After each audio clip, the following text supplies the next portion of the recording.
Shri Rajiv Rai Bhatnagar ji, secretary tribal affairs एवं CEO mission youth Shri Shahid Iqbal Chaudhary ji, Jammu के divisional commissioner Shri Ramesh Kumar ji, DC Jammu Avni Lavasa ji, tribal affair department के director और सभी अधिकारी, आदिवासी समुदाय के सभी गणमान्य विभूतियां, देवियों, सज्जनों और मित्रों, जनजातीय गौरव दिवस के अवसर पर मैं महान स्वतंत्रता संग्राम सेनानी भगवान बिरसा मुंडा को नमन करता हूं और आप सबको इसकी शुभकामनाएं भी देता हूं। आदिवासी समुदाय की यहां उपस्थित हस्तियों का भी अभिनंदन करता हूं। इस पवित्र अवसर पर पूरे देश के आदिवासी समुदाय की विरासत, स्वतंत्रता आंदोलन और राष्ट्र निर्माण में उनके अभूतपूर्व योगदान को गौरव के साथ याद किया जा रहा है। आजादी के इस अमृत कालखंड में जम्मू कश्मीर का आदिवासी समुदाय एक नई ऊर्जा, नए संकल्प के साथ तरक्की के रास्ते पर आगे बढ़ रहा है। मैं भगवान बिरसा मुंडा, रानी दुर्गावती, रघुनाथ साह, तात्या भील, भीमा नायक, मुंडे बाई एवं जम्मू कश्मीर के ट्राइबल समुदाय की महान विभूतियों को सत सत नमन करता हूं तथा राष्ट्र निर्माण में उनके योगदान के प्रति हृदय से आभार व्यक्त करता हूं। साथियों, मैं मानता हूं कि इस देश की पहचान, इसकी संस्कृति को समृद्ध करने में सबसे बड़ा योगदान अगर किसी का है तो हमारे ट्राइबल समुदाय का है। गत वर्ष भगवान बिरसा मुंडा की जन्म जयंती को जनजातीय गौरव दिवस के रूप में मनाने का निर्णय भारत के यशस्वी प्रधानमंत्री आदरणीय नरेंद्र मोदी जी ने ट्राइबल समुदाय को देश के प्रथम निवासी के रूप में उनके अधिकारों को संरक्षित करने और उनके योगदान को समाज के हर एक वर्ग तक पहुंचाने का पीड़ा उठाया था। मैं समझता हूं उज्जवल भविष्य का निर्माण करने के लिए इतिहास का ज्ञान बहुत आवश्यक होता है। आज के समाज के अनेक वर्ग ऐसे हैं जिन्हें देश के स्वाधीनता आंदोलन में भाग लेने वाले चंद नाम ही याद है। नई पीढ़ी का ज्ञान भी उस इतिहास से कटा हुआ है। उन्हें याद दिलाने की जरूरत है कि ब्रिटिश साम्राज्यवाद के खिलाफ स्वतंत्रता संग्राम का सूत्रपात आदिवासी इलाके से ही शुरू हुआ था। एक बड़े प्रसिद्ध इतिहासकार हैं उमाशंकर मिश्र और प्रभात तिवारी। इस संदर्भ में अत्यंत ही महत्वपूर्ण पहलू की चर्चा उन्होंने की, उसे मैं उद्धृत करना चाहूंगा।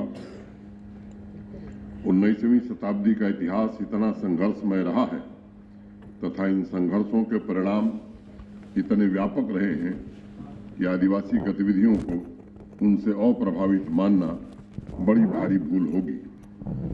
अतः यह कह सकना अत्यंत कठिन है कि विदेशी शासकों के विरोध में प्रथम संघर्ष एवं क्रांति का श्रेय आदिवासियों को ही मिलना चाहिए अथवा देश के अन्य वर्गों को। इसमें कोई संदेह नहीं है कि सन 1895 में संथाल विद्रोह से 1855 में संथाल विद्रोह से और सन 1857 में हुई राष्ट्रीय क्रांति के नायकों ने अवश्य प्रोत्साहन प्राप्त किया होगा। 1857 का बड़ा महत्व है, इतिहास में बड़ा जिक्र आया है, लेकिन कम लोग जानते हैं कि 1857 की नींव संथाल विद्रोह 1855 में जो हुआ उसके कारण पड़ी थी। मुझे लगता है कि हमें आने वाले दिनों में जम्मू कश्मीर के भी ऐसे नायकों ने, खासतौर से आदिवासी समुदाय के नायकों ने, जिन्होंने देश की आज़ादी में जम्मू कश्मीर को बचाने में अपना अविस्मरणीय योगदान दिया है, उनके बारे में भी जम्मू कश्मीर की इतिहास की किताबों में और यहाँ के करिकुलम में निश्चित रूप से हमें पढ़ाना होगा। आज आजादी के बाद देश के अनेक भागों में आदिवासी समुदाय को विकास की मुख्य धारा से जोड़ने के लिए अनेक काम प्रारंभ हुए। किन्हीं कारणों से जम्मू कश्मीर के आदिवासी भाई बहन जिसके हकदार थे, उन्हें काफी इंतजार करना पड़ा। ये सामाजिक समानता, सामाजिक सद्भाव और समता मूलक समाज की स्थापना की परिकल्पना हमारे आदिवासी पुरखों ने की थी, जिसके लिए उन्होंने अनेक कुर्बानियां दी थी। उसे हकीकत का जामा पहनाया जा सके, इसकी कोशिश प्रारंभ की गई है। चुनौतियों का दौर, अपनी पहचान प्राप्त करने का दौर, ये दोनों बड़े लंबे थे। मैं दो पंक्तियां कह के आगे बढ़ूंगा। उदासी रूह से गुजरी है इस तरह जैसे, उजाड़ दस्त में पतझड़ की दोपहर तन्हा, भटक रही है खलाओं में यूं नजर जैसे, हो रात में किसी गुमराह का गुजर तन्हा। अब वक्त ने करवट ली है। आदरणीय प्रधानमंत्री जी के नेतृत्व में आज आदिवासी समुदाय के जल, जंगल और जमीन पर अधिकार, उनकी पहचान, उनकी संस्कृति, अस्तित्व, अस्मिता और आत्मसम्मान की व्यापक जन जागृति पूरे देश के कोने कोने में हो रही है। 14 वर्ष से अपने अधिकारों से वंचित आदिवासी समुदाय के घरों में सामाजिक न्याय और समानता के अधिकारों ने जम्मू कश्मीर में भी दस्तक दी है। सालों से उपेक्षा और भेदभाव के शिकार लाखों गुजर, बकरवाल, गद्दी, सिप्पी समुदाय को इतिहास में पहली बार बराबरी का हक एवं संविधान में आरक्षण सहित जो अन्य लाभगत व्यवस्थाएं हैं वो प्रदान की जा रही हैं। आदिवासी समुदाय के बुजुर्गों और प्रबुद्ध नागरिकों से बातचीत करके, काफी व्यापक विचार विमर्श करके जम्मू कश्मीर प्रशासन ने, हमारे ट्राइबल अफेयर के सेक्रेटरी शाहिद इकबाल चौधरी, उनकी पूरी टीम ने 3 बड़े संकल्प लिए। पहला, ये सुनिश्चित करना कि संविधान और केंद्रीय प्रशासनिक व्यवस्था के लाभ और अधिकार उसी समान स्तर के हों जो समाज के अन्य तबकों और नागरिकों को मिल रहे हैं।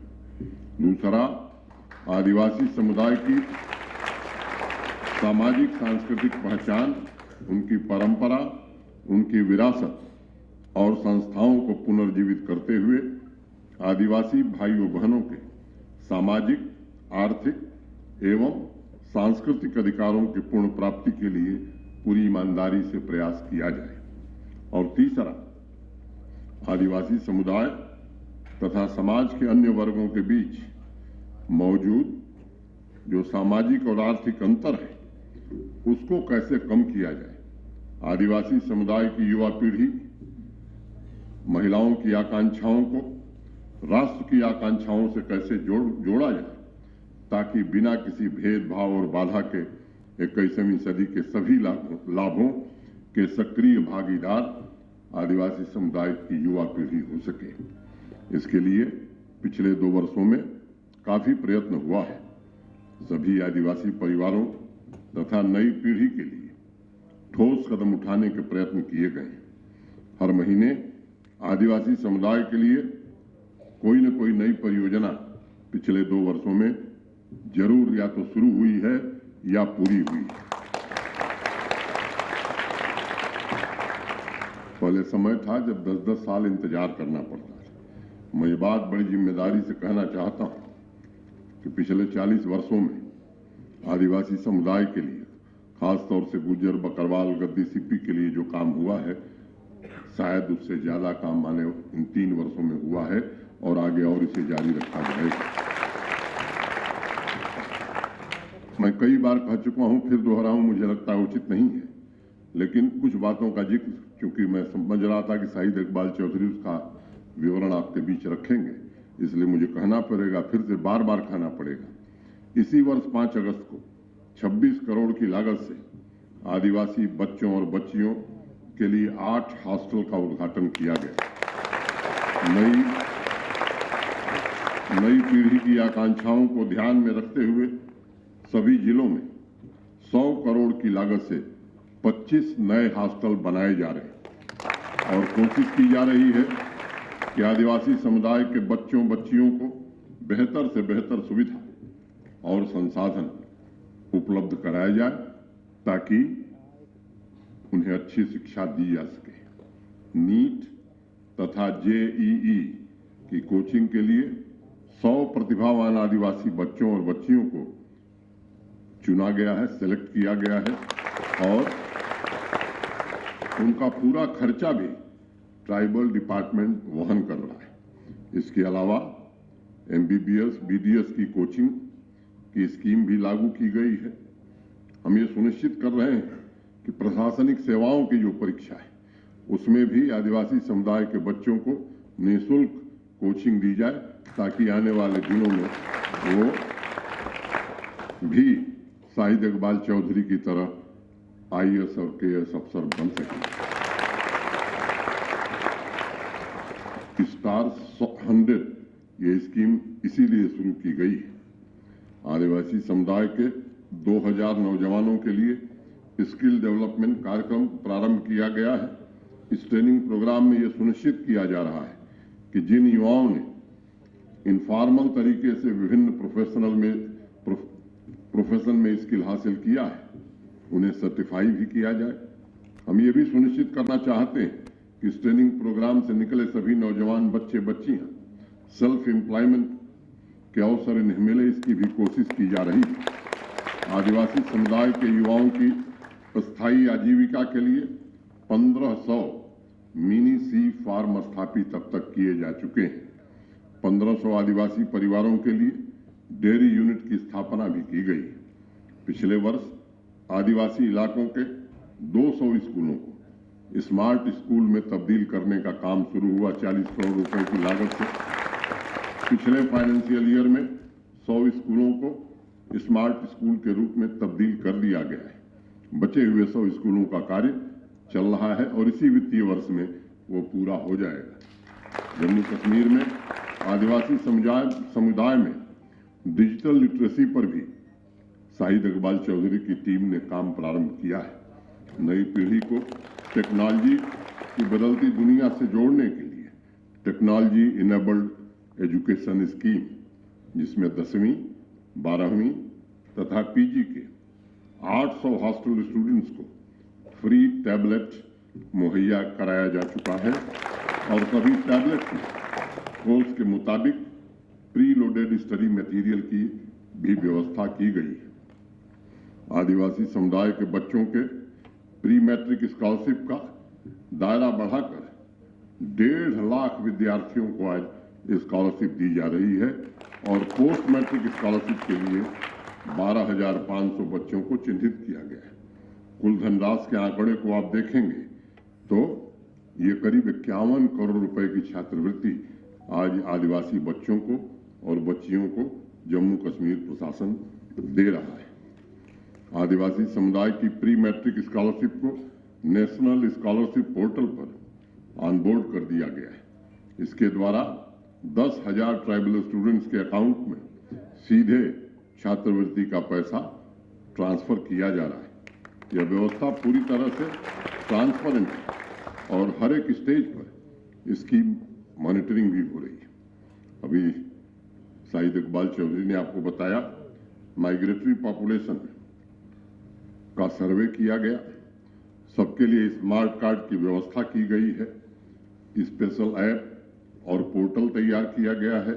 एक सेंट्रल डेटाबेस आप सबका बनाने की कोशिश संवेदनशीलता के साथ हमारे प्रशासन ने किया है ताकि आपकी दुख, तकलीफ और विकास के काम में आपकी देखभाल की जा सके।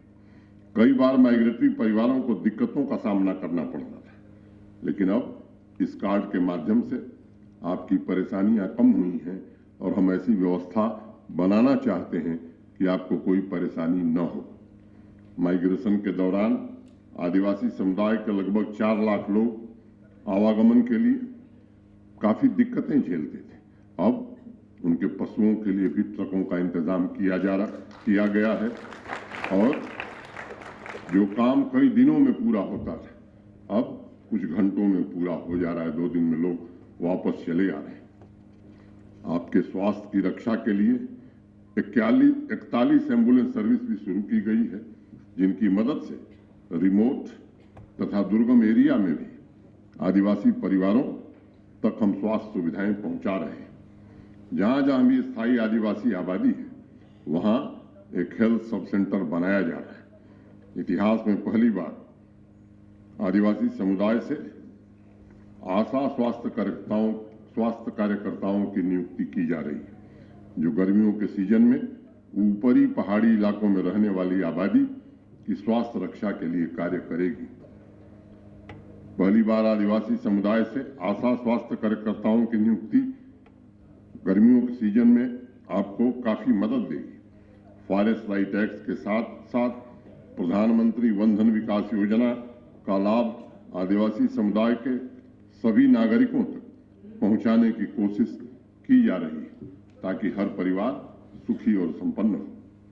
सभी माताओं बहनों को आर्थिक रूप से स्वतंत्र और सशक्त बनाने के लिए जम्मू कश्मीर में वन धन सेल्फ हेल्प ग्रुप भी शुरू किया गया है। इस फाइनेंशियल ईयर में 100 वन धन विकास केंद्र स्थापित किए जा रहे हैं और केंद्र से 300 बहनों को जोड़ा जा रहा है। जो लोग आज आदिवासी समुदाय के नाम पर घड़ियाली आंसू बहा रहे हैं, उन्होंने ही आदिवासी गांवों में विकास नहीं होने दिया। लेकिन अब प्रधानमंत्री आदि आदर्श ग्राम योजना के तहत 302 गांवों को मॉडल गांव के रूप में विकसित किया जा रहा है और वो सारी सुविधाएं जो शहर में उपलब्ध हैं वो आपके गांव में मिले, इसकी कोशिश की जा रही है। पिछले वर्ष आदिवासी समुदाय की उदीयमान प्रतिभाओं के लिए ट्राइबल अवार्ड सभी आपने देखा वो संस्थागत किया गया।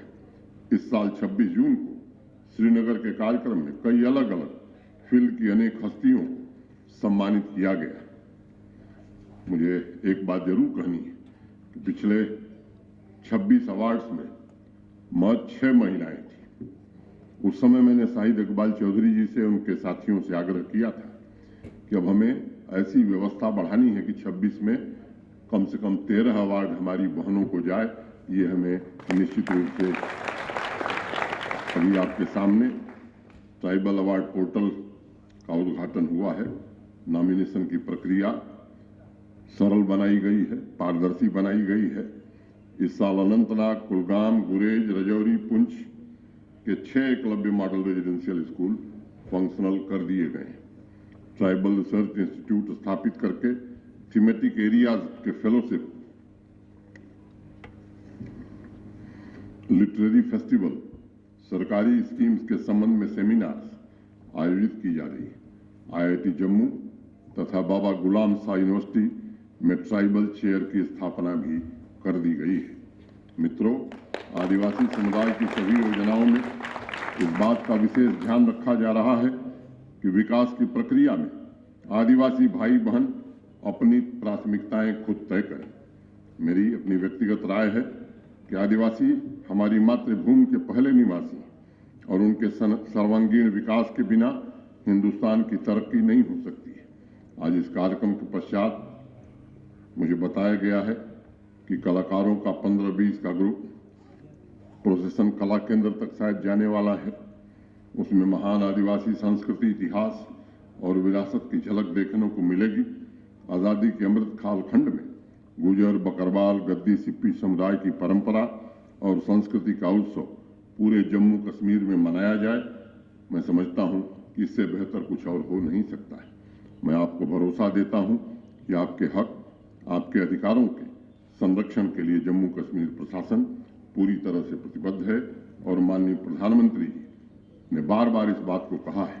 एक कोशिश की जा रही है, कुछ लोग गुमराह करने की कोशिश आपको कर रहे हैं कि एक नई व्यवस्था जो आरक्षण की आने वाली है उसके कारण आपके अधिकारों में कटौती होगी।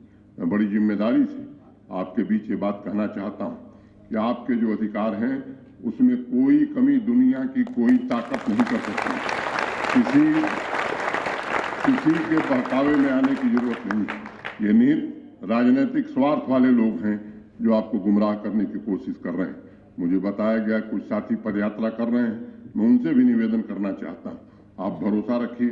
2 वर्षों में हम लोगों ने बड़ी ईमानदारी से कोशिश की है और आगे भी आपके विकास की हर योजना को जमीन पर उतारने की कोशिश होगी।